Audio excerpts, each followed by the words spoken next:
So I want to explain to you all why I picked the name Shard in the Heart for my book. Shard in the Heart means when your heart is broken, but it hasn't broken like all the way. But it can also mean when it breaks into like 1,000 pieces. But I actually have like a more deeper meaning that relates to our podcast. There are times in that I believe there are times in existence where I believe that souls are linked, different people are linked to each other, and they can sort of share the same soul.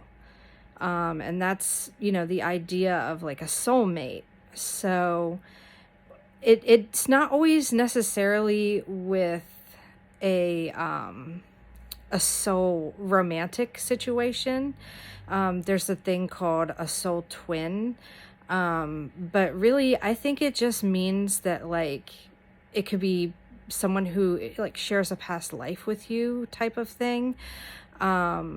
But basically, there are certain people who sort of share a soul. And this is because they have like the same life purpose that they have to complete together.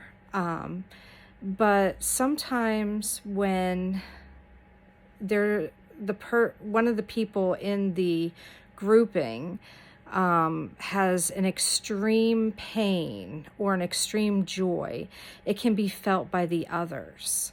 So that's where the idea of Shard in the Heart comes from. And in certain really bad situations, like if the soul shatters in some way, shards can go into every heart of the soul of each being that holds a piece of that soul. So it's like it's felt around the universe. Like if you imagine like such great pain and suffering, like a lot of people say I have a connection to Joan of Arc.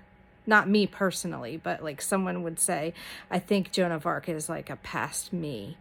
And she did so many great things. So when she suffered, there could have been other people who were connected to her soul.